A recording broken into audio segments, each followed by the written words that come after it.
सुनार के दुकान में भी मक्खी होती है और सब्जी वाले की दुकान में भी मक्खी होती है। सब्जी की तराजू में मक्खी बैठेगी तो वो मक्खी ही कहलाएगी, उसकी कीमत कुछ भी नहीं है। पर वही यदि सुनार की तराजू में किसी भी तरफ बैठ गई, सोने की तरफ बैठ गई, तो बताओ 1 ग्राम की भी हुई मक्खी, माना की खाते पीते घर की यदि हुई, और 1 ग्राम की भी यदि हुई मक्खी, तो बताओ वो कर देगी ना 10-5 हजार का खेल? बोलो हाँ। मक्खी वही है, सुनार की दुकान में गई तो उसकी कीमत हजारों की, सब्जी की दुकान में उसकी कीमत मक्खी ही है। ऐसे ही है, सुनार के घर का कचरा भी बिकता है।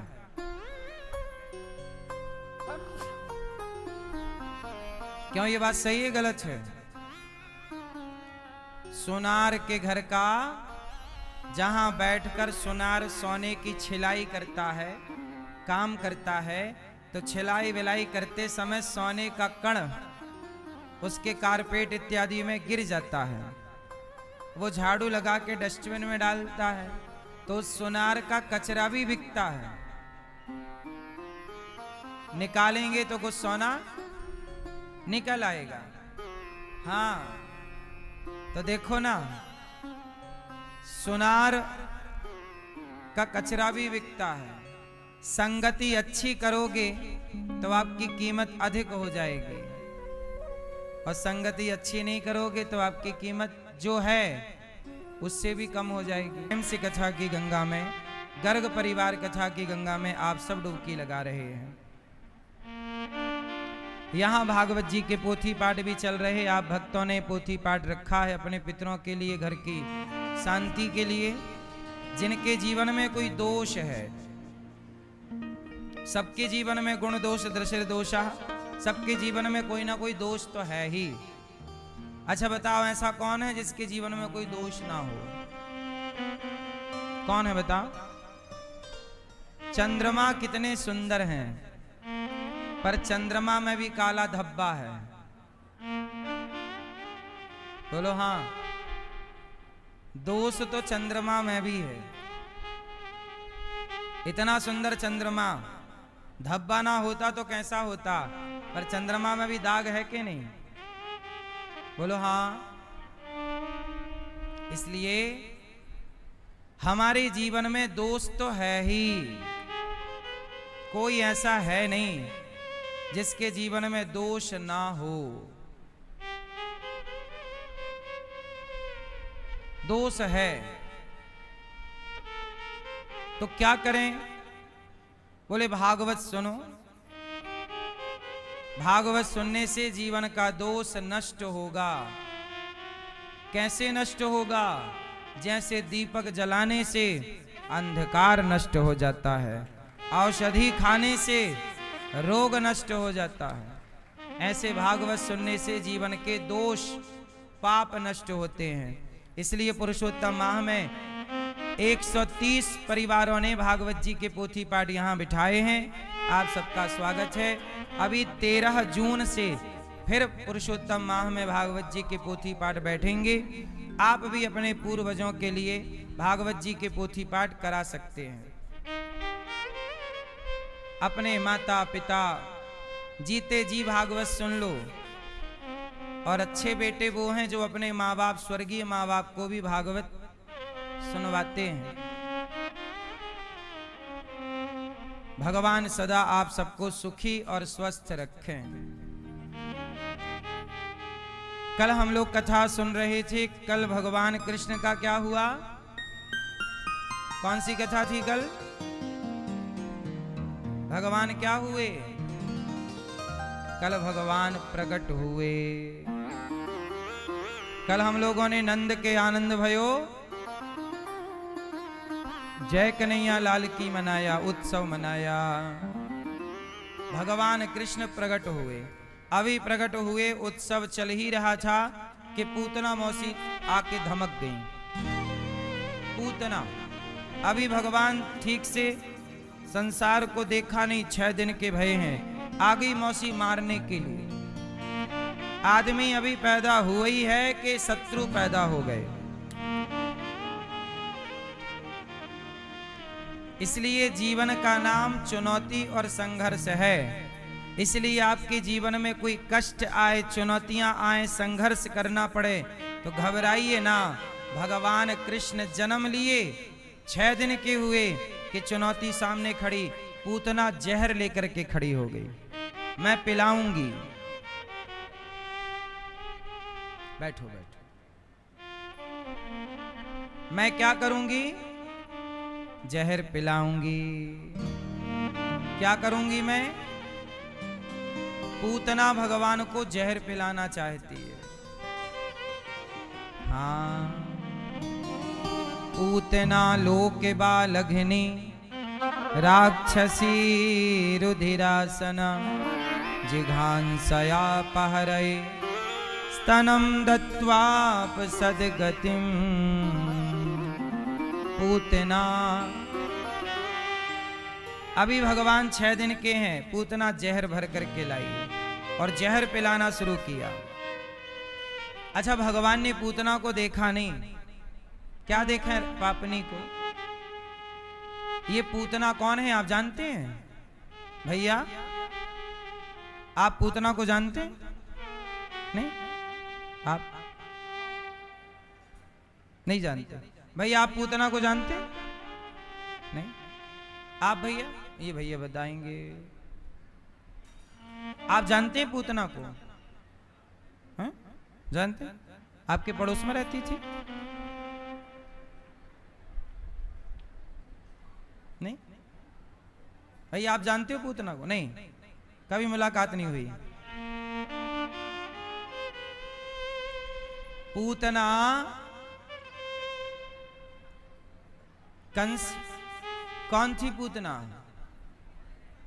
हाँ, बकासुर की बहन बकी, कंस की मंत्री।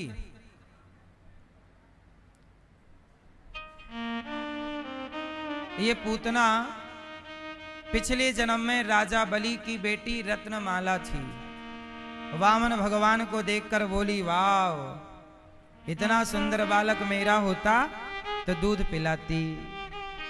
भगवान बोले, तथास्तु, मैं तेरा दूध पीऊंगा।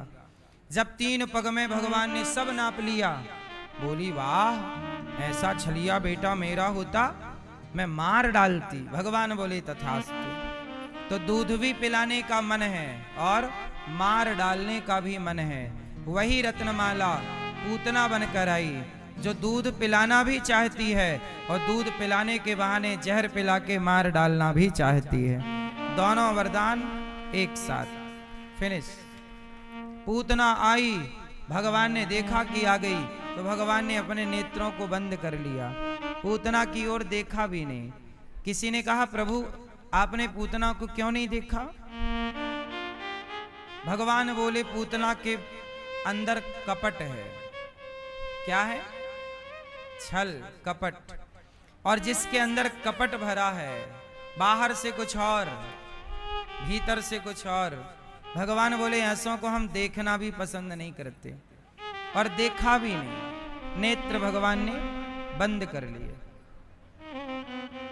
इसलिए कहता हूं कि भगवान के आगे वैसे ही जाओ जैसे हो। अब आप लोग सच बताओ, आप जैसे हो क्या वैसे ही हो? सही बता। आप अपने परिवार में, अपने घर में जैसे हो, आपका घर में लोगों के साथ जैसा व्यवहार है, क्या वैसा व्यवहार आपका यहां है? बोलो। नहीं। आप भगवान के आगे जाते हैं तो बड़े सच्चे हो जाते हैं, प्रभु। और जैसे ही आप जब भगवान के मंदिर गए, हे प्रभु सब आपका है, सब तेरा। और जैसे ही घर आए, महाराज जी ये सब कुछ मेरा है। 20-25 दिन में ही लौटेगा, और जल्दी भी आ सकता है, वो आप देख लीजिएगा। तो कहने का अर्थ ये है कि बच्चे भोजन करने के बाद अपनी थाली स्वयं धुलते हैं। तो ये बच्चे भी अपनी थाली स्वयं धुलते हैं, इनकी भी ड्यूटी लगती है, तुम भी पहले परोसो फिर खाना। तो दास अनिरुद्ध को जो 2 बच्चे भगवान ने दिए हैं, वो बच्चे भी गौरी गोपाल गुरुकुल में जो 150 बच्चे गरीब परिवार के बच्चे रहते हैं, जिनके माँ बाप बड़े असमर्थ हैं, जो यहाँ रहकर बच्चे वेद पुराण पढ़ते हैं, गुरुकुल की परंपरा, वही व्यवहार इन बच्चों के साथ, उन बच्चों के साथ। जो जिस कमरे में जैसी व्यवस्था में वो बच्चे सोते हैं, वैसी व्यवस्था में ये बच्चे भी सोते हैं। वो 4 बजे उठेंगे तो ये भी 4 बजे उठेंगे, वो 8 बजे 9 बजे सोएंगे तो ये भी सोएंगे। मतलब सोचिए, आप 2-4 बच्चों में कपट कर लेते हो। हमारे पास 150 बच्चे हैं, गुरुकुल में पढ़ते हैं, जिन बच्चों से हम 1 रुपए फीस नहीं लेते, रहना फ्री, खाना फ्री, पढ़ना फ्री। हमसे किसने कहा था कि ये करो? किसी ने नहीं कहा, किसी ने दबाव नहीं बनाया। इंसानियत के नाते हम इस देश के लिए क्या कर सकते हैं, सोचिएगा जरूर। अनिरुद्धाचार्य जो कर सकता है इस देश के लिए, वो करके जाएगा इस देश के लिए। अच्छा, गुरुकुल में आज मेरे द्वारा यदि 150 बच्चे पढ़ जाएं तो बुराई क्या है? इसलिए मैं भेद नहीं करता। 150 बच्चों में, 317 माओं में, आप 2-5 परिवार के सदस्य क्या हैं आपके घर में, उन्हीं में आप छल कपट चालू कर देते हैं। ये जेठानी का लड़का है, ये देवरानी का, ये मेरा है, ये मेरा नहीं है। ये क्या बात हुई? सब तुम्हारे हैं। आपके परिवार में 4 बच्चे हैं, 6 बच्चे हैं, टोटल मिला के 8 बच्चे हैं, सब आपके हैं। क्या भेद होना चाहिए कि ये मेरी बेटी है, ये मेरी बेटी नहीं है? ये छोटी बुद्धि ना डिलीट कर दो, ये बुद्धि। और सब मेरा है, सब मेरे हैं, सबके प्रति अपनापन रखो, खिलाओ पिलाओ निष्कपट भाव से। निर्मल मन, मन कैसा हो? जोर से, निर्मल। और जिस दिन आपके अंदर से कपट हट जाएगा ना, तो भगवान की खोज करने मंदिर नहीं जाना पड़ेगा, आपके मन मंदिर में ही भगवान आपको दर्शन देने प्रकट हो जाएंगे। समझ में आ रही है बात?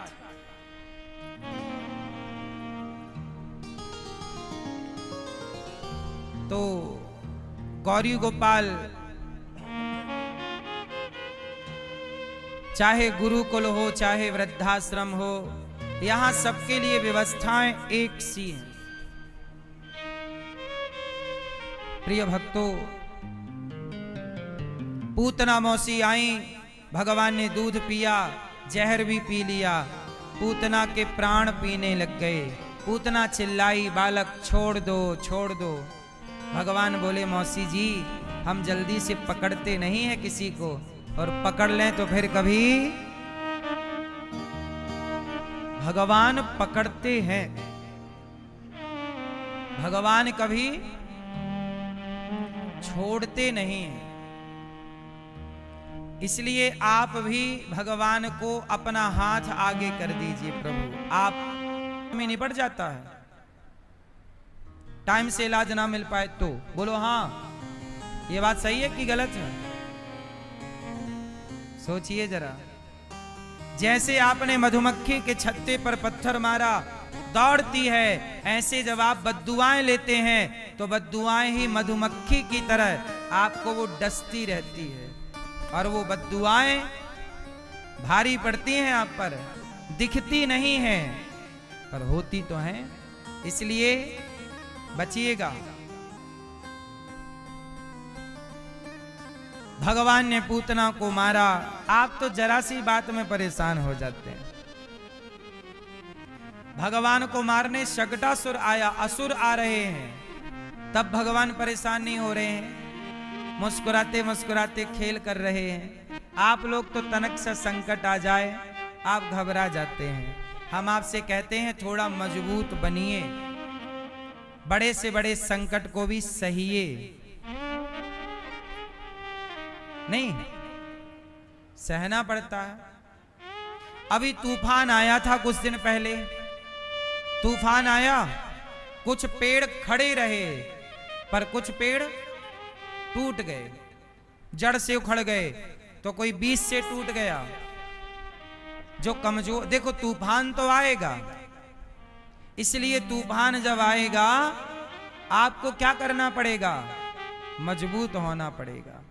आप ये कहते हैं कि तूफान ना आए, महाराज जी हमारे ऊपर कोई दुख ना आए, नहीं, दुख आएगा, तूफान आएगा, लड़ने के लिए आपको तैयार रहना पड़ेगा। इसलिए कहता हूं तूफान से, दुखों से डरो ना, अपने को मजबूत बनाओ, हर दुख का सामना कर सको। ऐसा हो नहीं सकता कि तूफान ना आए, बोलो हाँ।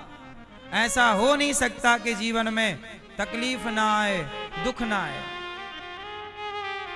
आपको ही तैयारी करनी पड़ेगी, अपने को मजबूत बनाना। भगवान कृष्ण की कथा यही तो मोटिवेट कर रही है, सिखा रही है। भगवान कृष्ण के जीवन में कौन सी चुनौती नहीं आई, कौन सी विषम परिस्थिति नहीं आई। जन्म से लेकर पूरा जीवन चुनौतियों से भरा है। आपको तो जरा, अभी हमने सुना कि एक बहन ने फांसी लगा ली, एक लड़की ने, वो नीट का पेपर नहीं लीक वीक हो गया था, तो बेचारी एक लड़की ने फांसी लगा ली। चलो लीक हो गया, नहीं होना चाहिए लीक, कमियों को ठीक करना चाहिए, ये सब बातें अच्छी हैं, लेकिन बेटा आत्महत्या करना किसी समस्या का समाधान नहीं है। चुनौती है, फिर से लड़ो। अरे सरकारों में भ्रष्टाचार है, सरकारों में पेपर लीक चल रहा है, लेकिन आप अपना जीवन तो ना खत्म करो। उस भ्रष्टाचारी वो हैं जिन्होंने पेपर लीक किया था, उनको फांसी लगानी चाहिए थी, उनको मरना था। तुम काहे मर रही हो? तुम्हारी गलती थोड़ी है। इसलिए चुनौतियां आएंगी, ये होता रहेगा। पेपर लीक कोई पहली